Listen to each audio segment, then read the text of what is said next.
Hi viewers, welcome to my channel. ఈరోజు అయితే నేనైతే వడియాలు ఎలా చేసుకోవాలో మీకు చూపిస్తాను. సో ఈ వడియాలు ఏంటంటే మనకు ఎండ లేకున్నా పర్లేదు, ఇంట్లో కూడా ఆరబెట్టుకోవచ్చు, ఈజీగా ఆరిపోతాయి 2-3 డేస్లో. సో ఎండ ఉంటే ఏంటంటే 1.5 డేలో అయితే ఆరిపోతాయి, ఇంట్లో ఉంటేనైతే అట్లీస్ట్ 3 to 4 days అయితే పడుతుంది ఈజీగా. సో ఈ వడియాలు ఈజీగా ఇంట్లోనే ఒక 2 ingredientsతో ఎలా ప్రిపేర్ చేసుకోవాలో మీకు ఈ వీడియోలో చూపిస్తాను. సో ఫస్ట్ నేనైతే ఒక కప్పు బియ్యపిండి తీసుకొని, ఒక కప్పు బియ్యపిండికి 3 cups ఆఫ్ వాటర్ని అయితే యాడ్ చేశాను. 3 cups ఆఫ్ వాటర్ని యాడ్ చేశాను. దీంట్లోనే కొంచెం సాల్ట్, కొంచెం వంట సోడా అండ్ మీరు ఒక 2 spoons ఆఫ్ మైదాపిండి కూడా యాడ్ చేసుకోండి. ఎందుకంటే మైదాపిండి యాడ్ చేసుకుంటే ఏంటంటే స్మూత్గా వస్తాయి వడియాలు, మధ్యలో బ్రేక్ అవ్వకుండా అలా స్మూత్గా ఉంటాయి. సో ఎప్పుడు వడియాలు చేసింది కానీ దాంట్లో ఒక 2 spoons ఆఫ్ మైదాపిండి యాడ్ చేసుకోండి, వడియాలు వచ్చేసి విరగకుండా ఉంటాయి. సో ఇప్పుడు చూసారు కదా, ఈ 1 cup ఆఫ్ బియ్యపిండికి 3 cups ఆఫ్ వాటర్ పోస్తే ఇలా మన కన్సిస్టెన్సీ వచ్చేసి ఇలా పలుచగా వస్తుంది. సో ఈ కన్సిస్టెన్సీతోని మనం బ్యాటర్ని ప్రిపేర్ చేసుకోవాలి. ఆ తర్వాత నేనైతే 1 cup ఆఫ్ బియ్యపిండికి 5 cups ఆఫ్ వాటర్ని అయితే యాడ్ చేసుకున్నాను. ఈ వాటర్ని మంచిగా బాయిల్ అవ్వాలి. సో ఈ బాయిల్ అయ్యేలోపు నేనైతే ఇంగ్రీడియంట్స్ కొన్ని తీసుకున్నాను. ఇవి వచ్చేసి కలంజీ సీడ్స్ అండి.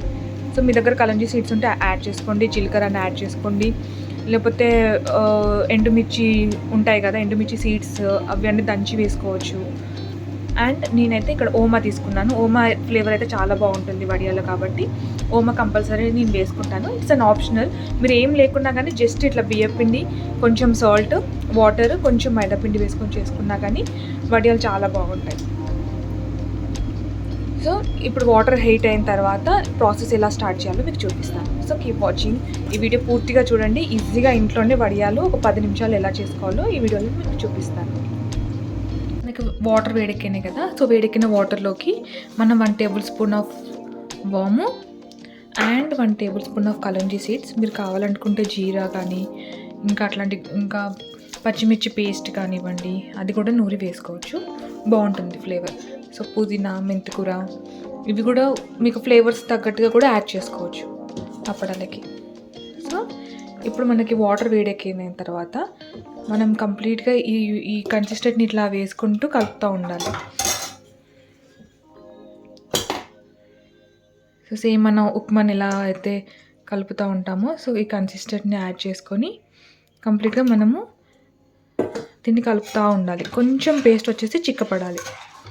సో ఇట్లా ఈజీగానే ఇంట్లో చేసుకోవచ్చు. ఇది ఒక 5 to 10 minutesలో అయిపోతుంది ప్రాసెస్ అంతా. సో ఇప్పుడు చూసారు కదా, కన్సిస్టెన్సీ అయితే ఇలా స్మూత్గా వచ్చింది. సో ఇప్పుడు మీరు ఒకవేళ ప్లాస్టిక్ కవర్ మీద వేసుకుంటే మాత్రం ఇది చల్లారాక వేసుకోండి. సో నేనైతే క్లాత్ మీద వేస్తున్నాను కాబట్టి వేడి మీద వేసుకున్నా కానీ ప్రాబ్లం ఉండదు. సో రండి, ఇప్పుడు మనమైతే ఈ అప్పడాలని వేసుకుందాం. కన్సిస్టెన్సీ వచ్చేసి కొంత చిక్కగా ఉండాలి. ఇలా అయ్యేంతవరకు మనకు ఒక 5 minutes పడుతుంది ఇది కలపడానికి. సో ఇప్పుడు మనం వేసుకుంటే సరిపోతుంది. సో చూసారు కదా, కన్సిస్టెన్సీ అయితే ఇలా ఉంది. ఇప్పుడైతే వేడి మీద కూడా మనం క్లాత్ మీద అయితే వేసుకోవచ్చు.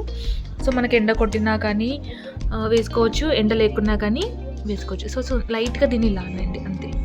సో ఇలా వేసుకోండి. వడియాలు వచ్చేసి ఇలా వేసి జస్ట్ కొంచెం లైట్ ఇలా అంటే సరిపోతుంది. సో ఇలా కంప్లీట్గా మనం వడియాలు వేసుకుందాం. ఇంకా చూసారు కదా, నేనైతే ఇలా అన్ని అప్పడాలు అయితే వేసుకున్నాను. సో ఇవి వచ్చేసి ఒక 2 to 3 daysలో, నేనైతే ఎండలో ఆడపెట్టలేదు, నీడకి పెట్టాను కాబట్టి నాకైతే 3 days పడుతుంది. సో ఎండలో పెడితే మాత్రం మీకు 1 dayలో కూడా ఈజీగా ఎండిపోతాయి ఇవి. సో ఇలా మీరు కూడా ఇంట్లోనే చేసుకోండి. సో ఎండిపోయాక ఎలా ఉంటాయో మీకు చూపిస్తాను. ఈ పూర్తి వీడియో అయితే స్కిప్ చేయకుండా చూసుకోండి.